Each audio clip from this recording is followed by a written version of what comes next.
I'm a GP2 driver. I'm a GP2 driver. Which GP2 driver am I? I don't know. Which GP2 driver are you? I'm Giorgio Pantano. Welcome to the programme that's got my name in it. The other two names on this programme are Zog and Richard. Say hello, men. Hello. You're supposed to say hello, men, aren't you? Isn't that how it works? Ooh, we're not. We didn't fall for that one. Here's something that I noticed in Formula One this week, which I don't know if you guys know the answer to this, right? And this is a good quiz for listeners at home to get this show underway. What is the correct name of all the teams in Formula One at the moment? Right, we'll start off with the team at the back of the grid, according to the FIA. Hang on, so you're talking about what is their official full title? Yeah. Okay. Right, the team at the back of the grid. Who are the team at the back of the grid according to the FIA? Force India. Oh, no, McLaren. What are they called? Marlboro, McLaren, Mercedes? No. You're so 80s! I'm so 80s. Oh, I jumped in there too soon. Okay, well, no. Johnny Walker, McLaren, Very good. Mercedes. Wrong. But is it something like that? It is Vodafone McLaren Mercedes, okay? That's what they're called. Vodafone McLaren Mercedes. Okay, next team, what are they called? The next team at Force India? Is that what they're called? Are they still officially known by a previous name? Are they still officially known as Spiker or something? No, they are actually called Force India, but They that's are only called Force part of India. their name. Oh, my God. I can't even remember who sponsors them. It Does is. anyone sponsor them? I don't know.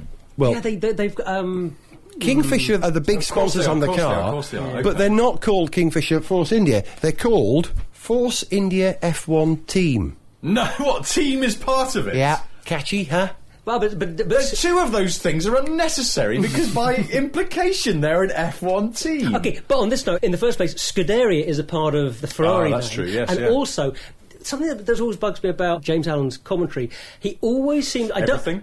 Well, yeah, but I don't think I've ever heard him refer to Ferrari without saying the Ferrari team. That's true, Does he ever say Ferrari That's without one of saying his sort of the Ferrari low-level team? irritations, isn't it? He does do that, yes, you're right. Just like a little It does verbal tick. Scuderia or Scuderia in It means Italian. it means It's team. it's become to mean team, but I think technically it means stable. I think. Yeah, because it's a prancing horse, perhaps. If anyone Yeah. speaks Italian out there, let us know on that one. But I think it means stable. Okay, Anyway. here we go. Okay, what's the next team then in the grand scheme of things? The next crap team. Moving up. Honda. Yes, is the correct answer. What are they called? They're not still using that Earth Lucky Green thing, Oh, are they? of course they're not Lucky Yeah. Strike. God, now I'm just from the early 21st century. Well, they're not Honda, called... they're just Honda Racing, aren't they? Or something? They're not even that. They're not even Earth Dream Honda here to save the planet with petrol. It's just an H. They're called... This is so Japanese. Honda Racing F1 Team. Again, Okay. unnecessary. Oh, we could have The racing guessed bit. at that. I mean, all right, they don't do much racing, but theoretically they're meant to. That's why they've got the name in there. to remind people that's why they're there. Okay, next team up from Honda then. Next team up. Oh, Another Japanese team. It'd be Toyota. Yeah, what are they called? Team Panasonic Toyota Racing F1 Team Racing. Is the correct answer. No, almost. Really? It's Panasonic Toyota Racing. Okay. Right, okay. It's a good game, this, It's isn't a it? good game. Go on, go on. All right, so who's next? Renault? No, there must be someone else. There must be Toro Rosso. is the correct answer. Okay, Scuderia Toro Rosso. Scuderia Toro Rosso. But what were they going to be called before someone realised that they were giving themselves the wrong name before they were going to be called Scuderia Toro Rosso? They were going to call something else. Trivia question, what was it? Oh, Come on, boys. Dig, dig. Vache Rouge. No. I don't know. They were going to be called Squadra Toro Rosso. Right. But then they said, oh no, we're not a football team. Oh, is that what it means? Yeah. Squad.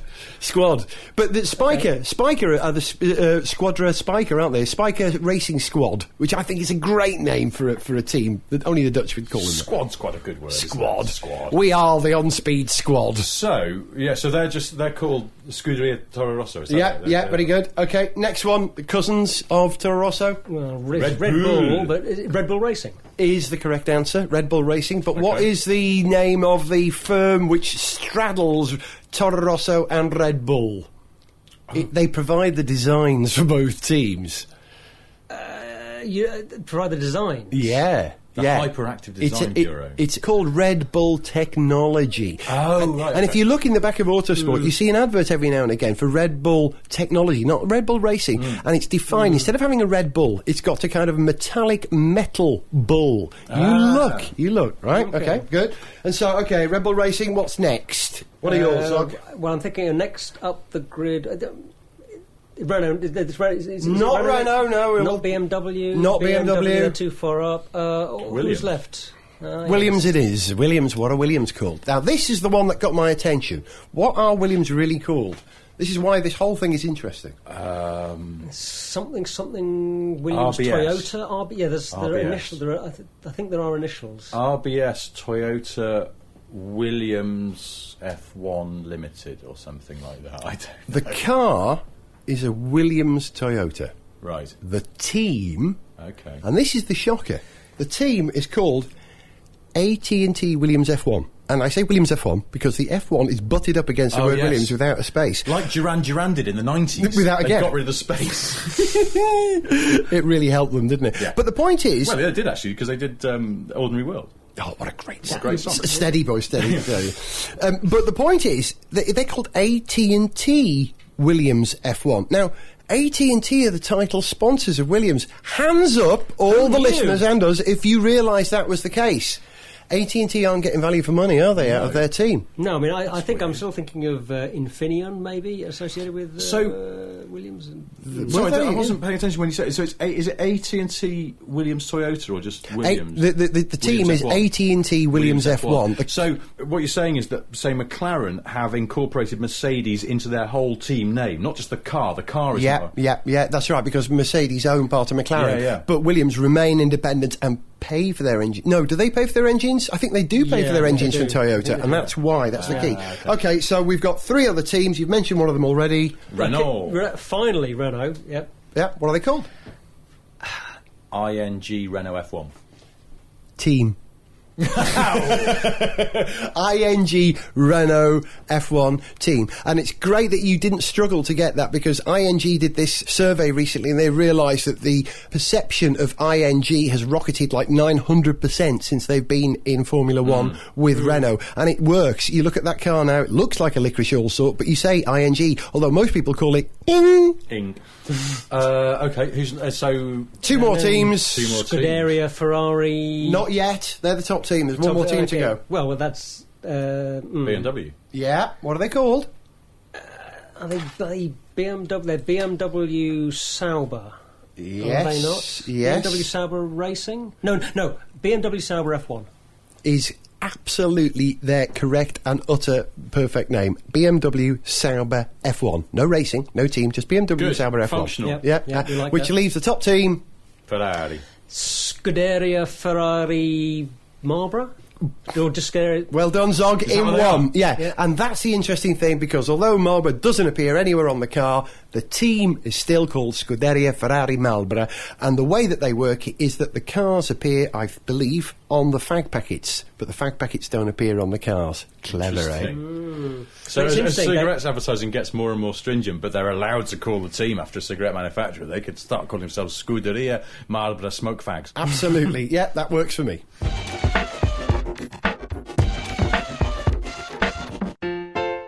I'm a GP2 driver, I'm a GP2 driver. Which GP2 driver am I? I don't know. Which GP2 driver are you? I'm Michael Huck. Ladies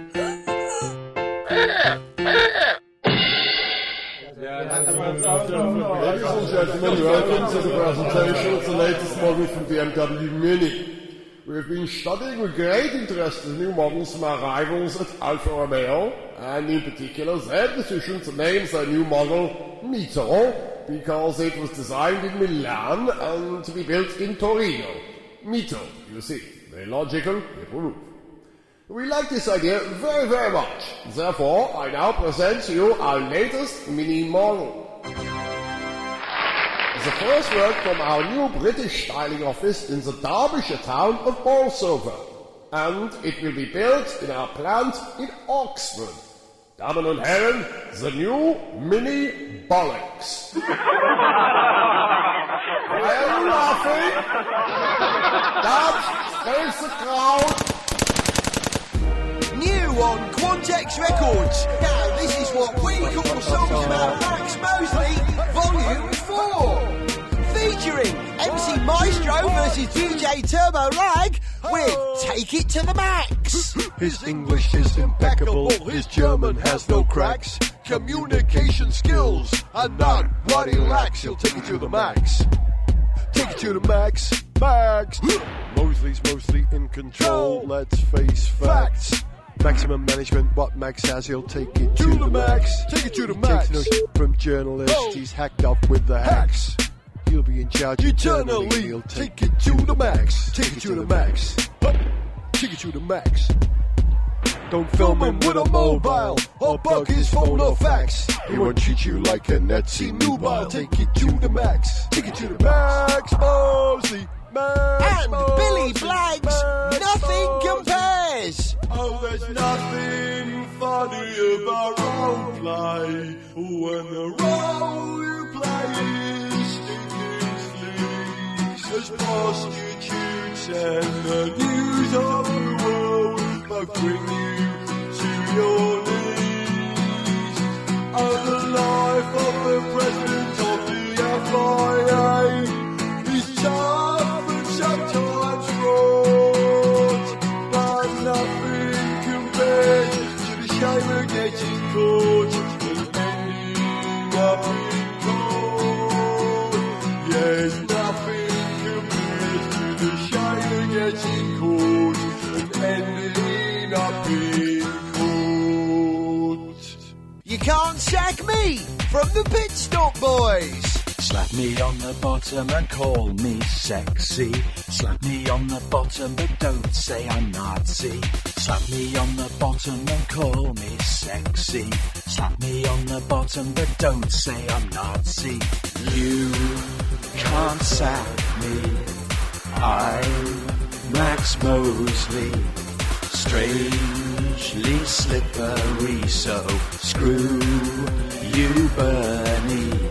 Now, this is what we call songs about Max Mosley, Volume 4, out now! Sniff Petrol with Gareth Jones on speed! We're playing games on Gareth Jones on speed today. Actually, I've got a game for you. You have? Yes, sorry, I have got a game. Go I meant on. to mention this, but I've got a game, which is a friend of mine plays this with bands. You name 2 bands, and your fellow game players have then got to nominate the one they could happily get rid of. That's it. They're gone. Their back catalogue's deleted. They will never record again. Erased from history. Exactly. So it's right. okay when you go, all right. Boyzone, take that. Yes, exactly. Well, I'd take that, obviously. Yeah. Or Spice Girls, Pussycat Dolls. You just go, well, I'm not that fussed. I could probably live without both of them. Yeah. But then you get to something really, really difficult, like The Who or the Beatles. Oh, right, yeah. You've got to get rid of one of them. Now you think, all right, well, obviously it's The Who. But then you think, no, but then you have to think about wait a minute. But all the great records they've done. Yeah, well, yeah. Okay, so The Who, the Beatles or Stones. Anyway, here's the thing. You can apply that to cars. Car makes. Go on, so, okay. I'm going to chuck this right out here, right now. One of these car makes you've got to get rid of. Their past is erased. Their future is zilch. Okay, so we're picking the manufacturer we're going to ditch. The one that you ditch. Okay. But you've got to think about this carefully, and I'm going to throw you a tough one to start with. Yeah. Lancia or Citroen? Oh, no. This is really tough. Well, interestingly, hang on. You've picked 2 companies I know, of which I will go for one, and Zog will go for the other. Well, maybe, because I'm going to say it really pains me to do. This is terrible. It pains me to do this, but I'm ditching Lancia. I know that. I thought you might, but Gareth. And you're okay. I'm ditching Citroen. I would always go for Lancia. What? But what? The Light 15. The Light 15. DS? How can you possibly do that?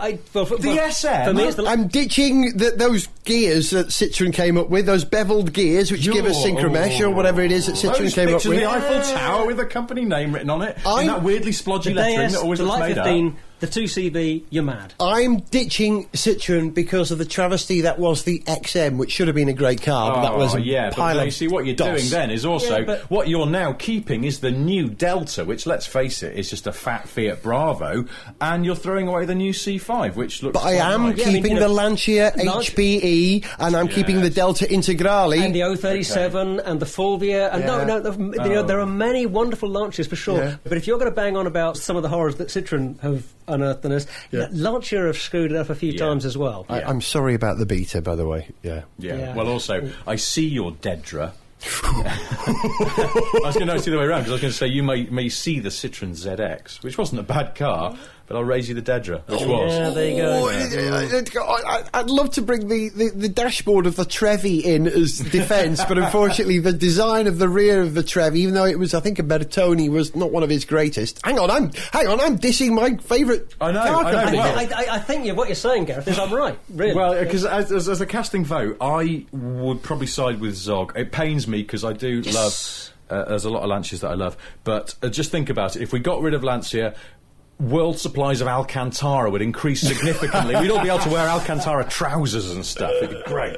But there'd be no noticeable difference to the amount of steel in the world, would there? Well, yeah, but the amount of rust in the world depleted. All right, Okay, then. give us another. Come on, let's go. Or should we? Can Zog nominate one? Can you think of two cars? Okay, I think how about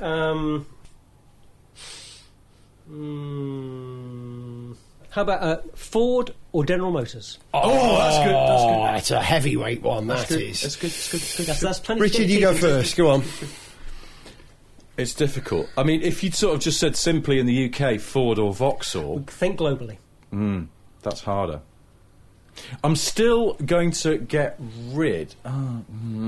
Okay, can I set you going? Set you going. I know it's going to be painful either way, but that's... Great example, because these two are direct rivals in every possible way. Yes. So if you break it down to its constituent parts, if you can't see the overall picture, let's just break it to its constituent parts. So you've either got the choice of the Cavalier or the Sierra. Sierra, right? You either have the what was it called? The F car, which was the Camaro and the Trans Am in the 80s. Yeah, the F body. Yeah. Or the Mustang.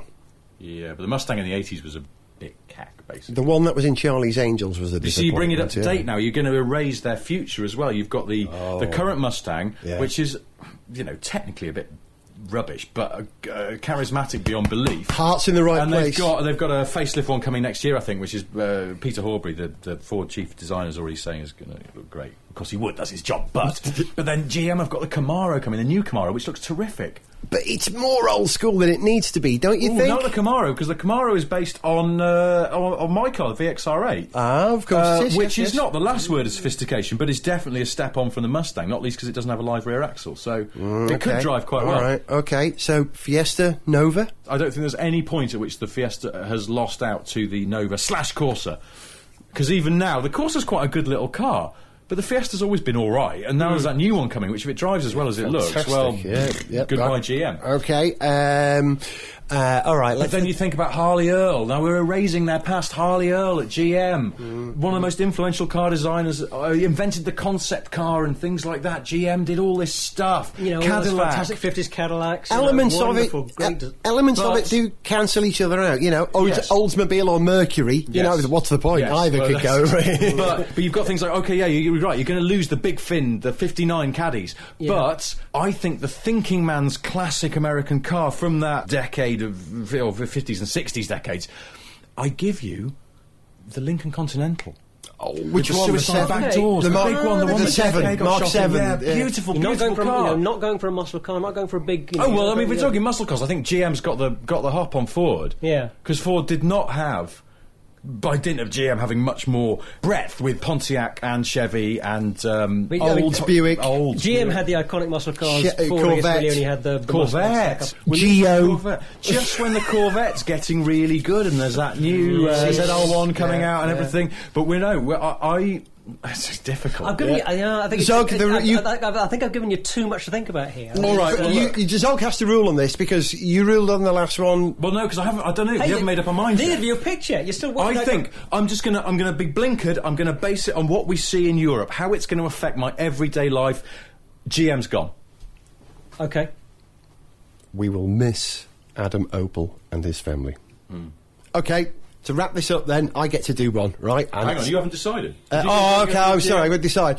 Well, if you take, Mercure or Geo, if you do it that way, there's sub-brands. Think of the happy times. Think of the happy times. Thunderbird or Trans Am. GM. I'm sorry. I'm just too much of a Ford man. It's just in me. I'm sorry. I'm so sorry. There we go. Ford wins. Yeah. Ford wins. Okay. Yeah, I think I'll go with that, actually. Right, so mine. Right, here we go. Ferrari or Porsche? Excellent. I knew that would hurt. Well, Excellent. Thank you. Right, now. Can I go first? Of Go course. for it. Yeah. Go on. I'm ditching Ferrari. It's simple. Why?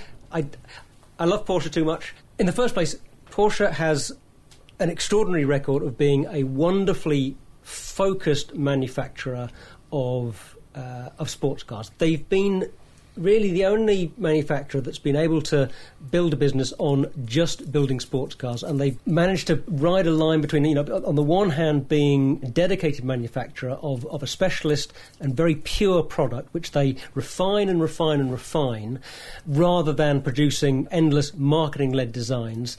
They're engineering-led, and yet they are also able to bring the benefits of mass production to that product in a way that other small-scale manufacturers of sports cars have not done. Also, the motorsport success. They've had unrivaled success at Le Mans. Have Porsche dominated Formula One for almost 50 years? I don't think so. They haven't. And really either. 50 years. Well, they've had the moments. Yeah. All right, Zog, you say that they're dedicated sports car manufacturers, right? Ferrari have never made a 4x4, have they? Okay, I'll give you that, and I will absolutely admit that they have blotted their copybook in recent years with the horrible, ghastly, cannot say enough bad things about it. Black mark. KN. It's just horrible. No, as I've said before, it's a terrible idea, brilliantly executed. The engineering in it is just amazing. Can't fault that. But it's just a stupid idea, and why would you want to do it?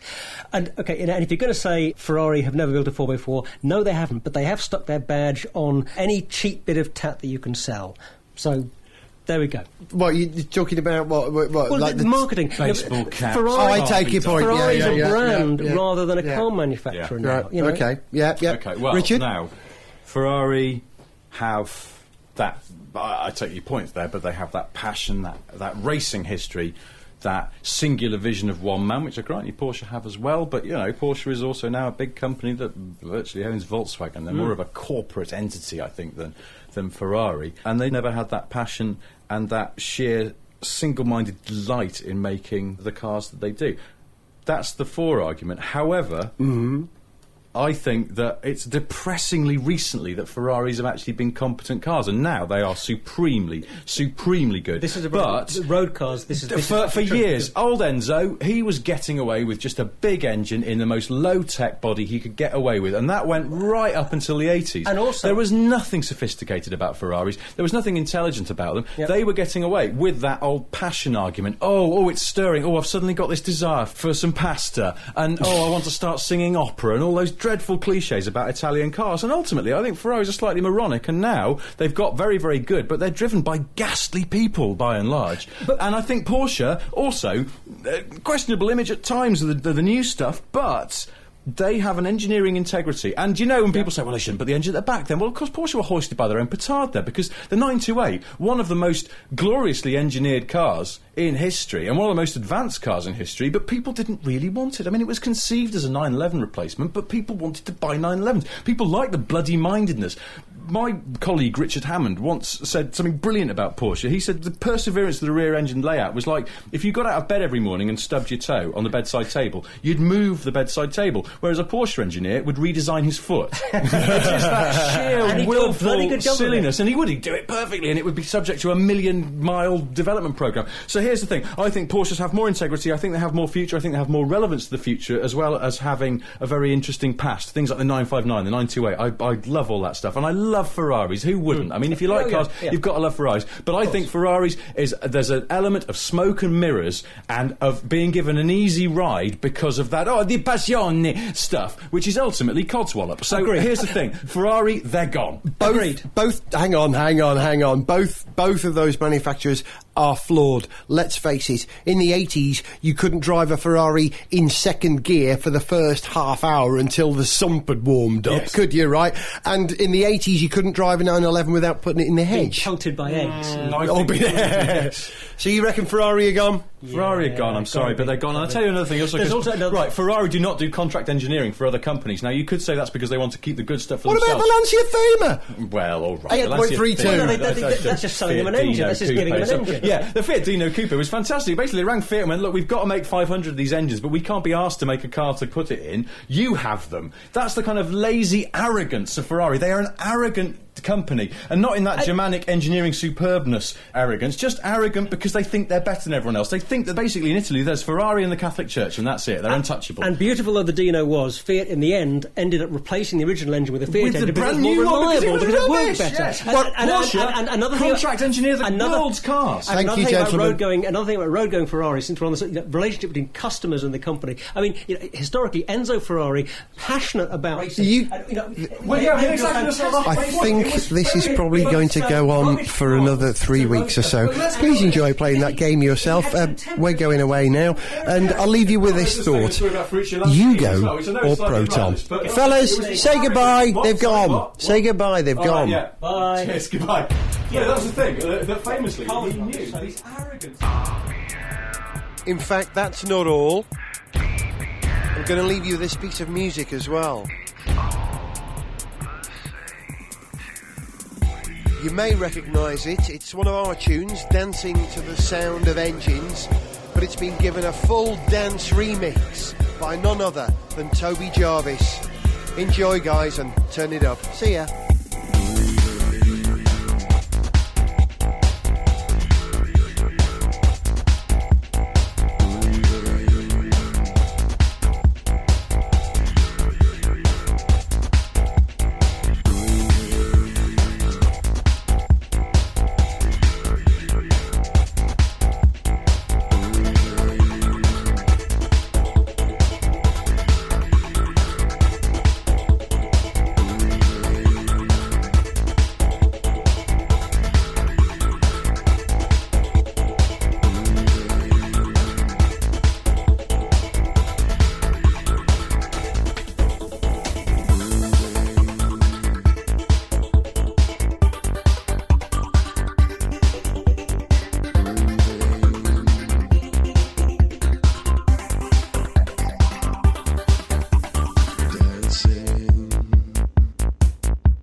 Listen to the engine scream. Drop the clutch. Watch my body palm. Too much.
GP2 driver. I'm a GP2 driver. Which GP2 driver am I? I don't know. Which GP2 driver are you? I'm Marco Asthma.